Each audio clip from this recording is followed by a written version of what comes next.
Assalamualaikum warahmatullahi wabarakatuh. Perkenalkan, nama saya Destri Fitrianggi, NIM P071120121049. Saya dari Prodi D3 Keperawatan tingkat 1B. Di sini saya akan melakukan penyuluhan tentang menjaga protokol kesehatan di masa pandemi. Selamat menyaksikan. Sebelumnya perkenalkan, nama saya Destri Fitrianggi. Di sini saya akan melakukan penyuluhan terkait tentang menjaga protokol kesehatan di masa pandemi. Sebelumnya saya akan menjelaskan sedikit mengenai sejarah virus corona di Indonesia. Jadi virus ini mulai masuk pada tanggal 2 Maret 2020. Itu awal mula pemerintah menemukan ada 2 orang pasien terpapar positif COVID-19 di Indonesia. Namun, pakar epidemiologi Universitas Indonesia yaitu Pandu Riono mengatakan bahwa sebenarnya virus ini sudah masuk pada awal bulan Januari tahun 2020. Tetapi hanya saja orang yang terpapar ini pada awal bulan Maret ini merupakan transmisi lokal dan bukan penyaluran dari kasus impor. Namun pemerintah Indonesia tidak langsung menindaklanjuti hal ini. Pemerintah Indonesia tidak langsung menutup akses penerbangan dari dan ke Wuhan. Karena pemerintah Indonesia merasa cukup karena telah melaksanakan langkah-langkah antisipasi seperti health alert card atau yellow card, yaitu seperti thermal scanner, yaitu mengukur suhu tubuh yang di atas 38,5 derajat Celcius. Alhasil, menurut Pandu Riono, data percobaan yang terkonfirmasi COVID-19 ini semakin melonjak.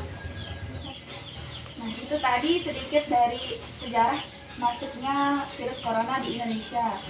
Nah, yang selanjutnya saya akan menjelaskan pengertian dari virus corona. Jadi penyakit virus corona ini adalah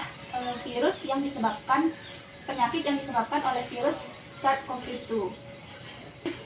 Sebagian besar orang yang tertular dari COVID ini memiliki gejala yang mulai dari gejala ringan hingga sedang.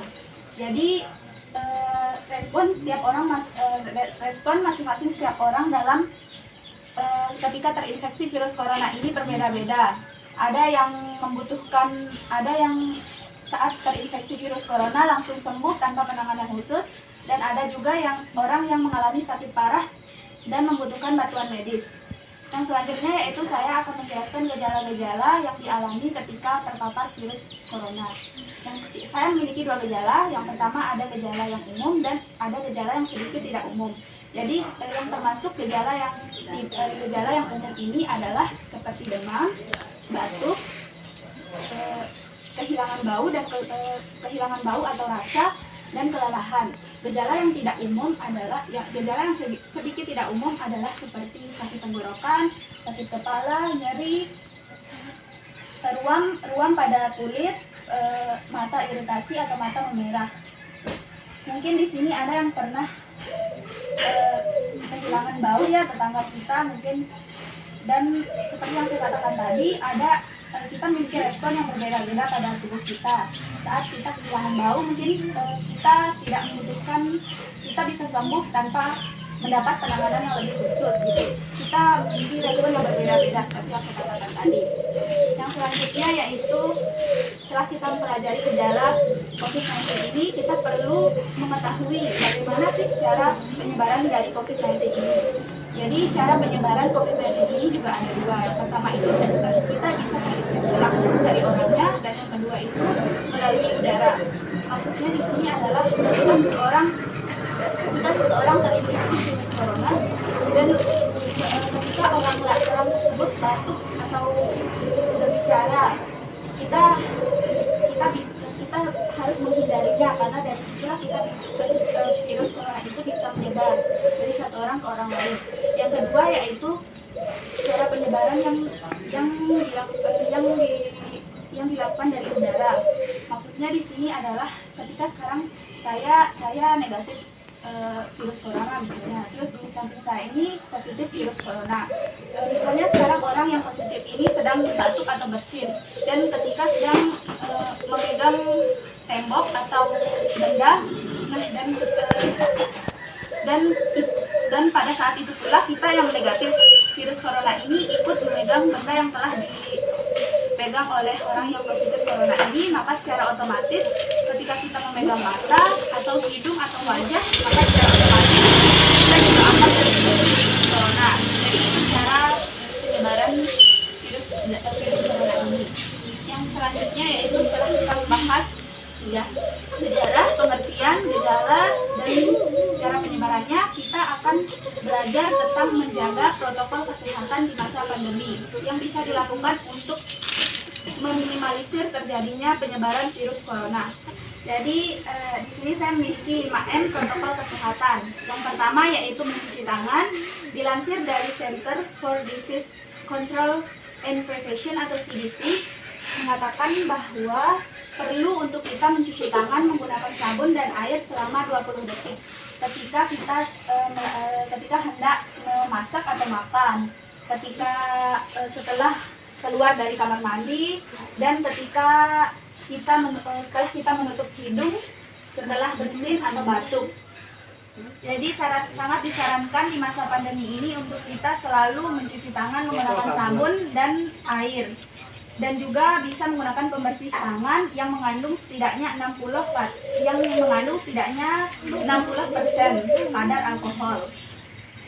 Kedua yaitu memakai masker. Pada awal pandemi pada tahun 2020, Organisasi Kesehatan Dunia atau WHO mengatakan bahwa penggunaan masker hanya untuk orang yang sakit dan bukan untuk orang yang sehat. Namun seiring berkembangnya virus corona ini, akhirnya WHO meminta masyarakat untuk baik itu orang sehat ataupun sakit untuk selalu menggunakan masker saat beraktivitas di luar rumah. Nah, jadi saat di masa pandemi ini kita sangat perlu menggunakan masker saat beraktivitas di luar rumah. Kewajiban penggunaan masker ini tidak hanya untuk di Indonesia saja, melainkan di negara yang merupakan kasus tertinggi positif corona. Gitu. Jadi bukan hanya kewajiban menggunakan masker ini bukan hanya diwajibkan di Indonesia saja, tetapi juga di negara lain. CDC memperbarui penggunaan masker. CDC menghimbau masyarakat untuk harus selalu menggunakan masker baik di dalam rumah pada kondisi tertentu. Menurut CDC, penggunaan masker di dalam rumah dilakukan ketika yang pertama ada anggota keluarga yang positif COVID-19. Yang kedua yaitu ada anggota keluarga yang berpotensi mengalami terinfeksi COVID-19. Yang ketiga yaitu merasa terjangkit atau mengalami gejala COVID-19. Yang keempat yaitu ruangannya sempit atau kemungkinan kita tidak bisa menjaga jarak minimal 2 meter. Protokol kesehatan yang selanjutnya yaitu menjaga jarak. Dijelaskan bahwa kita wajib menjaga jarak minimal 1 meter dari orang lain, terutama pada orang yang untuk menghindari orang yang droplet. Maksudnya adalah orang yang terkena batuk, bersin saat berbicara dan sebagainya. Misalnya sekarang kita tidak memungkinkan untuk menjaga jarak, maka kita bisa melakukan 2 rekayasa, yaitu rekayasa administrasi dan rekayasa teknis. Yang pertama yaitu rekayasa administrasi, itu contohnya yaitu seperti pembatasan jumlah orang atau pengaturan jadwal dan sebagainya. Sedangkan rekayasa teknis yaitu contohnya pembuatan partisi, pengaturan jalur keluar dan masuk dan sebagainya. Selain 3 hal di atas, yang selanjutnya yaitu protokol kesehatan yang selanjutnya yaitu menjauhi kerumunan. Jadi di sini maksudnya semakin kita bertemu banyak orang, maka semakin besar potensi kita untuk terpapar COVID-19. Jadi sebab itu jauhilah kerumunan, terutama bagi orang yang memiliki penyakit atau bagi lansia yang berusia di atas 60 tahun. Karena menurut riset orang yang lansia atau yang sedang mengidap penyakit kronis memiliki resiko yang lebih tinggi terpapar virus corona. Protokol kesehatan yang terakhir yaitu mengurangi mobilitas. Jadi di sini maksudnya adalah semakin kita sering keluar rumah, maka semakin besar potensi kita untuk terpapar virus corona. Menurut Kemenkes, meski sehat dan tidak memiliki gejala penyakit apapun, tetapi ketika kita sudah keluar rumah dan kembali ke rumah, belum tentu kita kembali ke dalam keadaan yang sama seperti sebelum kita berpergian. Jadi seperti itu. Stay at home. Faktanya kan virus corona ini sangat cepat menyebar di Indonesia, bukan hanya di Indonesia saja tetapi di seluruh negara. Setelah saya menyebutkan 5M protokol kesehatan, apakah adik-adik atau ibu-ibu bisa menyebutkan ulang? Ada yang bisa disebutkan? Jangan. Ya, terus? Ada senang. Siapa lagi? Ya benar ya, sebenarnya saya tambahkan lagi yaitu menjauhi kerumunan dan mengurangi mobilitas ya. Mungkin itu saja penyuluhan dari saya. Mohon maaf bila ada kata yang kurang berkenan dan jika ada kurangnya pengetahuan saya, mohon maaf ya. Billahi taufiq wal hidayah. Wassalamualaikum warahmatullahi wabarakatuh. Selain menjaga protokol kesehatan guna untuk meminimalisir terjadinya penyebaran COVID-19, kita juga perlu untuk melakukan vaksinasi untuk bisa mencegah atau meminimalisir terjadinya penyebaran COVID-19 di Indonesia. Tujuan dari dilakukannya vaksinasi ini sendiri adalah untuk membentuk sistem kekebalan tubuh pada tubuh kita, agar kita tidak mudah terjangkit pada penyakit atau virus tertentu. Sekarang program vaksinasi ini telah dilakukan di berbagai daerah. Pemerintah telah melakukan vaksinasi secara massal. Orang-orang yang telah melakukan vaksinasi dilaporkan mengalami gejala-gejala tertentu setelah dilakukannya vaksinasi COVID-19 ini. Mengutip dari Kemkes, vaksin merupakan produk biologi yang berisi antigen berupa mikroorganisme atau zat yang telah dihasilkannya dan diolah sedemikian rupa. Apabila diberikan kepada seseorang, maka orang tersebut dapat secara aktif kebal terhadap suatu penyakit-penyakit tertentu. Kemudian, vaksinasi itu sendiri merupakan suatu proses di mana seseorang menjadi kebal terhadap suatu penyakit. Misalnya, suatu saat orang tersebut terpapar atau terkena suatu penyakit, maka orang ini akan merasakan gejala ringan atau bahkan mungkin tidak mengalami sakit sama sekali. Menurut WHO, sebagian efek samping yang dialami orang yang telah divaksin adalah berupa bisa pegal pada bagian tubuh yang telah disuntik, demam, sakit kepala, diare, menggigil, dan kedinginan. Efek samping yang disebut oleh WHO tersebut sejalan dengan hasil uji yang telah dilakukan oleh tim riset uji klinik vaksin COVID-19 dari Universitas Padjadjaran yang mengatakan bahwa efek samping dari dilakukannya vaksin ini bersifat ringan. Setelah vaksin saya merasa pegal. Setelah saya vaksin, saya tidak memiliki gejala apapun, tetapi tubuh saya merasa fit dan segar. Efek samping yang dialami bisa berbeda-beda, tergantung dari vaksin apa yang diberikan.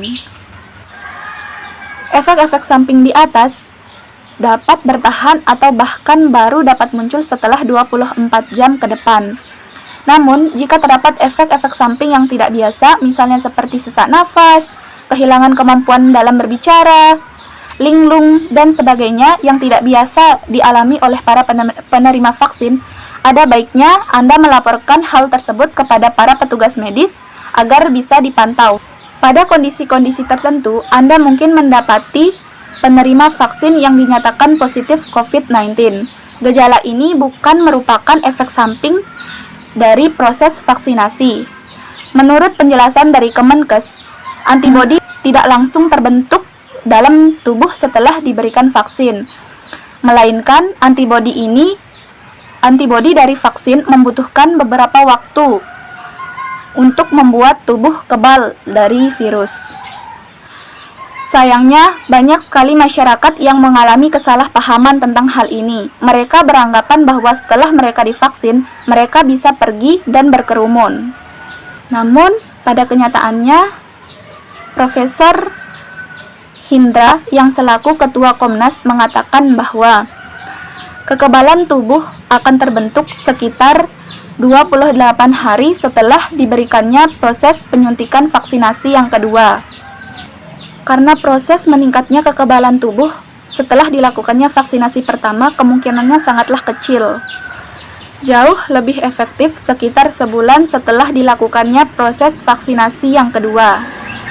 Terjadinya kasus positif yang dianggap karena proses dari vaksinasi itu sendiri tidaklah benar. Yang benar adalah karena abai terhadap prokes, karena merasa tubuh sudah kebal terhadap COVID-19 setelah dilakukannya vaksinasi.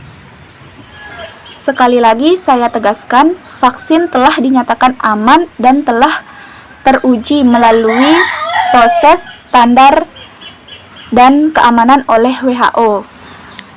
Namun, perlu diingat untuk selalu patuh pada protokol kesehatan walaupun sudah divaksin. Hal ini berkaitan karena sistem kekebalan dalam tubuh kita tidak langsung terbentuk, melainkan butuh waktu. Jadi, jika Anda abai, bukan tidak mungkin Anda bisa terpapar virus corona meski telah dilakukannya vaksinasi. Bismillahirrahmanirrahim. Assalamualaikum warahmatullahi wabarakatuh. Pemerintah terus mengupayakan pelaksanaan vaksin COVID-19 di negara kita Indonesia. Karena salah satu tujuan vaksin adalah memberikan kekebalan pada tubuh sehingga ketika kita terpapar oleh penyakit tersebut, virus tersebut, kita tidak jatuh pada kondisi yang buruk. Ada beberapa kandidat vaksin yang diberikan oleh pemerintah, yang disediakan oleh pemerintah untuk kita. Salah satunya Sinovac, Pfizer, Moderna, AstraZeneca. Kelompok prioritas penerima vaksin salah satunya usia 18 tahun ke atas, lansia, ibu hamil dan ibu menyusui, bahkan mulai sekarang sudah disediakan untuk dipersiapkan untuk anak di atas 6 tahun. Mari kita vaksin. Mari kita vaksin, tuntaskan pandemi ini. Bersama kita bisa. Saya Dr. Yuni dari Puskesmas Sedawi.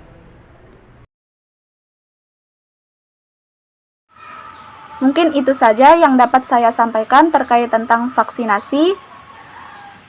Kurang dan lebihnya saya mohon maaf. Billahi taufiq wal hidayah. Wassalamualaikum warahmatullahi wabarakatuh. Mari vaksin dan jangan kendor.